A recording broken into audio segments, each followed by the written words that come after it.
এত লোককে সাহায্য করেছেন, আমাদের কোনোদিন বলেননি জানো। বাপির মৃত্যুর পর আমাকে কত লোক এসে বলেছে যে জানো তোমার বাবা এইভাবে সাহায্য করেছেন।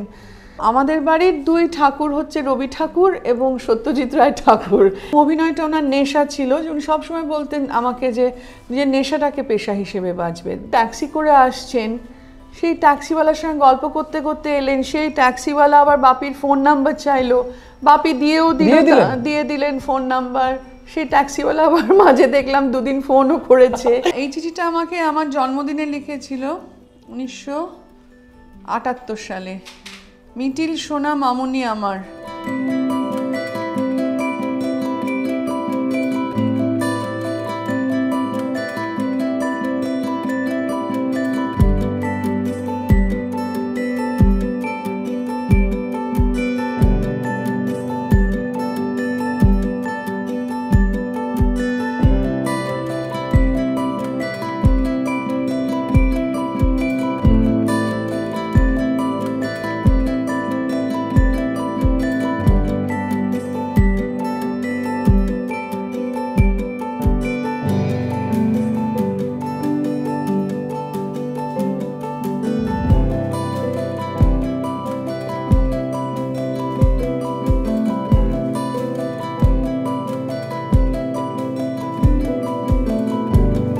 বাঙালির কাছে ছোট গল্পের সংজ্ঞা বলতে আজও রবি ঠাকুরের লেখা সেই কথা, শেষ হইয়াও যা হইল না শেষ।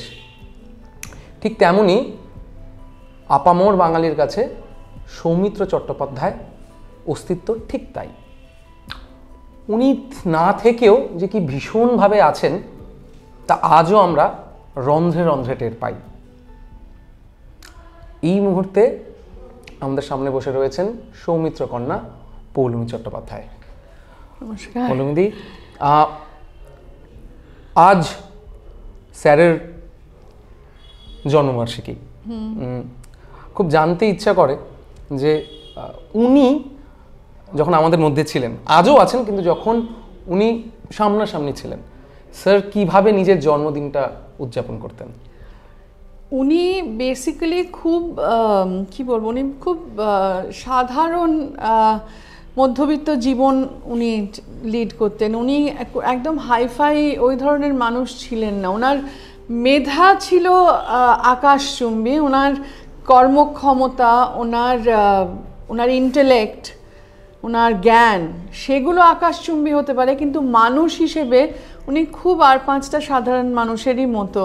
যতদিন আমার ঠাকুমা বেঁচে ছিলেন, আমার বাবা গিয়ে ওখানে, আমার ঠাকুমা পায়েস বানাতেন, তো আমার ঠাকুমার বাড়ি গিয়ে আমার বাবা পায়েস খেয়ে আসতেন। আমার মার হাতের রান্না আমার বাবার ছিল ফেভারিট কুইজিন যাকে বলে। আমার মা ভীষণ ভালো রান্না করতেন, আমার বাবা বাড়িতেই খেতে ভালোবাসতেন, আর আমরা বাড়িতেই থাকতাম।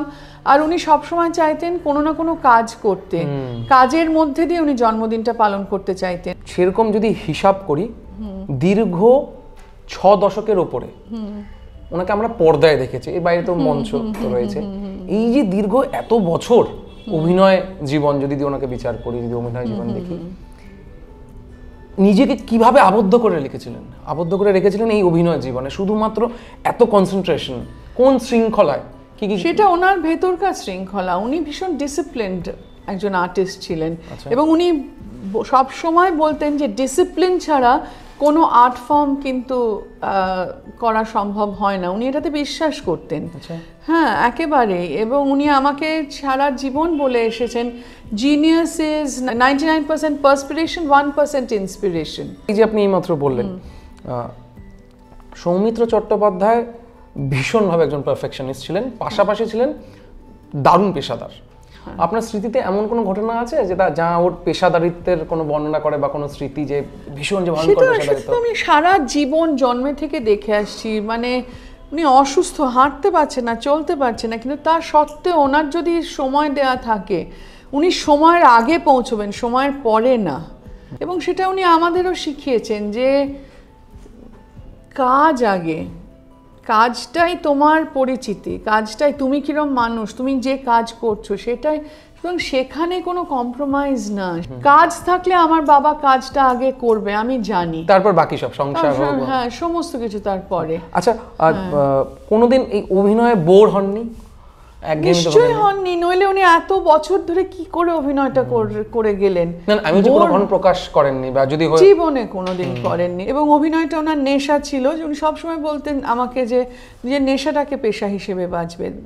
শোক কিভাবে সামলাতেন, মানে কোন দর্শনে শোকটা সামলে উঠতেন বা শোকের মুখোমুখি হতেন, দুঃখ, জীবন যন্ত্রণা? সেটা আমাদের বাড়ির সবাইয়েরই, যেটা উনি সবসময় আমাকে তো বলেইছেন বারবার, যে রবীন্দ্রনাথকে দেখে শেখো। শুধু রবীন্দ্রনাথের নাচ গানে নাচলে, গান গাইলে তা তো না, ওনার লেখা পড়ো। রবীন্দ্রনাথের জীবনে এত ব্যক্তিগত শোক গেছে, ওনার এতগুলো ছেলে মেয়ে মারা গেছে, ওনার স্ত্রী মারা গেছে, উনি কিভাবে নিজেকে সামলেছেন। আপনার কথায়, আপনার ব্যক্তিগত কথা বা সৌমিত্রবাবুর যখন আমরা আলোচনা করছি, বারবার রবীন্দ্রনাথ উঠে আসছেন। এই বিষয়ে আমার একটি জিনিস জানতে বড় ইচ্ছা করে। সৌমিত্রবাবু একাধিকবার বলেছেন, একাধিক জায়গায় লিখেছেন যে ওর জীবনে গার্ডিয়ান অ্যাঞ্জেল দুজন, একজন রবীন্দ্রনাথ ঠাকুর, একজন সত্যজিৎ রায়। তো কিভাবে ওতপ্রোতভাবে ওর জীবনে ওনারা জড়িয়েছিলেন, বা আপনাদের পরিবারের সঙ্গে এই দুজন জড়িয়েছিলেন, যা আমরা সাধারণ মানুষরা জানি না, যদি একটু বলেন। আমার বাবা ঘোর নাস্তিক ছিলেন, বাড়িতে পূজা আর্চা করতেনও না, করতে দিতেন না। আপনারাও করেন না? না, করতে দিতেন না, তাই আর অভ্যেস হয়ে ওঠেনি। তো আমাদের বাড়ির দুই ঠাকুর হচ্ছে রবি ঠাকুর এবং সত্যজিৎ রায় ঠাকুর, এটা আমাদের বাড়ির ঠাকুর ছিলেন। তো ওনাদের কাজ, ওনাদের লেখা, ওনাদের ছবি আঁকা, ওনাদের গান, এইসব নিয়েই আমাদের বড় হওয়া, এইসব নিয়েই আমাদের যাপন। সুতরাং আলাদা করে তো কিছু না, এই ছিল আমাদের যাপন। আর আমার প্রত্যেক জীবনে যেরকম থাকে, প্রত্যেক জীবনে থাকে। এবং আমার বাবা প্রত্যেকটা বিষয় চেষ্টা করতেন সত্যজিৎ বাবুর ওপিনিয়ন নেওয়া, ওনার গাইডেন্সটা আমরা খুব হতো। আমরাও আমাদের ছোটবেলা থেকে ওদের বাড়িতে খুব যাতায়াত, এবং ওরা একটা পরিবার হিসেবে, আমি আজ অবধি অত ভদ্র, অত শিক্ষিত, অত মার্জিত পরিবার আমি আজ অবধি দেখিনি। আমার বাবা মা সবসময় বলতো যে ওদের দেখো, ওদের দেখে শেখো। ক্রিকেট নিয়েও তো সাংঘাতিক একটা ভালোবাসা আছে, পুরো স্পোর্টস নিয়ে উনি ভীষণ, স্পোর্টস, তারপরে আমাদের পরিবেশ, এনভায়রনমেন্ট, এসব নিয়ে উনি ভীষণ ভালোবাসতেন। আমাদের ছোটবেলা থেকে কত জঙ্গলে বেড়াতে নিয়ে গেছেন। হ্যাঁ, আর উনি নিজে গাড়ি চালিয়ে নিয়ে যেতেন। বাপি সবসময় বলতো নিজের দেশকে জানো, নিজের দেশকে চেনো, শেখো। সেই জন্য বিদেশ যাওয়া বা বিদেশে ওই সব নিয়ে না আমাদের কোনো ফ্যাসিনেশন নেই, ছিল না কোনোদিন, এখনো নেই। অনুরাগীদের সামলাতেন কিভাবে? এত অনুরাগী, মহিলা অনুরাগী। উনি কিন্তু খুব ভদ্র ছিলেন। মানে উনি ধরুন ট্যাক্সি করে আসছেন, সেই ট্যাক্সিওয়ালার সঙ্গে গল্প করতে করতে এলেন, সেই ট্যাক্সিওয়ালা আবার বাপির ফোন নাম্বার চাইলো, বাপি দিয়ে দিলেন ফোন নাম্বার। সেই ট্যাক্সিওয়ালা আবার মাঝে দেখলাম দুদিন ফোনও করেছে। উনি খুব কথা বলতেন সবার সঙ্গে। তারপরে অনেক, যেটা আমার বাবা এখন আমি বুঝতে পারি, যে এই যে বাপির যে মন, যে দয়ার ছিল, বাপি অনেক লোককে, যে এত লোককে সাহায্য করেছেন, আমাদের কোনোদিন বলেননি। জানো, বাপির মৃত্যুর পর আমাকে কত লোক এসে বলেছে যে জানো তোমার বাবা এইভাবে সাহায্য করেছেন, জানো তোমার বাবা এই করেছেন আমাদের জন্য, জানো তোমার বাবা এত টাকা দিয়েছেন। আমি জানতামই না। আমি সব বাপির মৃত্যুর পর আমি এই লোকে আমায় এসে বলছে, কিন্তু কোনোদিন আমাদের বাড়িতে বলেননি, কোনোদিন এই নিয়ে বড়াই করেননি, কোথাও লিখে যাননি। শিক্ষক হিসাবে এমন কোনো অভিনয় কৌশল কি আপনাকে হাতে ধরে শিখিয়েছে, যা মনে হয়েছে যে না, ভাগ্যিস উনি শিখিয়েছিলেন? যদি হাতে ধরে বিশেষ একটা জিনিস যেটা উনি সব সময় বলতেন, যেটা উনি ওনার গুরু শিশির ভাদুরীর কাছ থেকে শিখেছিলেন, সেটা উনি সব সময় বলতেন, স্ক্রিপ্টটাকে গোয়েন্দার মতো করে পড়ো। আচ্ছা, একটা স্ক্রিপ্টকে গোয়েন্দার মতো করে পড়তে হয়। সেটা ওনার সেখান থেকে টেক্সটের যে সাবটেক্সট আছে সেটা খুঁজে বার করো, বিটুইন দ্য লাইন্স। সেটা যতক্ষণ না তোমার আয়ত্তে আসবে, গ্রিপে আসবে, ততক্ষণ তুমি চরিত্রটা তৈরি করতে পারবে না। এটা উনি ওনার গুরুর কাছ থেকে শিখেছিলেন, যেটা উনি আমাকে বারবার বলেছেন। আর এই মানে চরিত্রে ঢোকার জন্য সৌমিত্রবাবুর একাধিক লেখায় আমি পড়েছি এই যে পারফেকশনের পেছনে দৌড়ানো, নিরন্তর দৌড়ে যাওয়া, এমন কোনো যদি একটু শেয়ার করেন। ময়ূরাক্ষী তো না, যেটাতে অ্যালজাইমার্স, প্রসেনজিৎ চট্টোপাধ্যায়ের সঙ্গে, অতনু ঘোষের ছবি। উনি দীর্ঘদিন এই অ্যালজাইমার্স নিয়ে পড়াশুনো করেছেন। আমি অনেক ওনার মৃত্যুর পর বই পেয়েছি, ওনার লেখা পেয়েছি, যেখানে উনি পাতার পর পাতা লিখেছেন যে একজন অ্যালজাইমার্স পেশেন্টকে পোর্ট্রে করতে গেলে তাহলে আমার কি কি করা উচিত, এবং আমি এই বই কনসাল্ট করছি, এবং সেই বইগুলোও আমি পেয়েছি। উনি দীর্ঘদিন নিয়েছি, উনি গেছেন, গিয়ে হসপিটালে উনি অ্যালজাইমার্স পেশেন্ট বা নিউরো পেশেন্টদের উনি স্টাডি করেছেন ওই বয়সে। হ্যাঁ, চর্চা করেছেন। অ্যাওয়ার্ডে বিশ্বাস করতেন? সে ওনার না, উনি ওই পেলেন কি পেলেন না, উনি ওনার কোনো খুব একটা মাথা ব্যথা ছিল না। উনি সবসময় বলতেন যে আমি অভিনয় করি আমার দেশের মানুষের জন্য। আমি অ্যালবার্ট শ্রাইটজারের মতো তো গিয়ে কুষ্ঠরোগীদের সেবা করতে পারছি না, বা মাদার টেরেসার মতো কাজ করতে পারছি না। আমি কি কাজ পারি? আমি পারি আমার দেশের মানুষকে একটু আনন্দ দিতে। সুতরাং আমি আমার অভিনয় দিয়ে যদি কোনো আমার দেশের মানুষকে খুশি দিতে পারি, কিছুক্ষণের আনন্দ দিতে পারি, সেটাই আমার কাজ।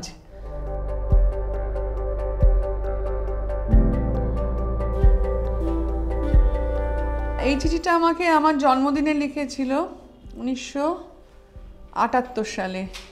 মিটিল সোনা মামুনি আমার, এই তো মনে হচ্ছে সেদিন তুমি পৃথিবীতে এলে, ছোট্ট একটুখানি, অথচ দেখতে দেখতে 13টা বছর কাটলো। তুমি এবার সত্যি বড় হয়ে যাচ্ছ।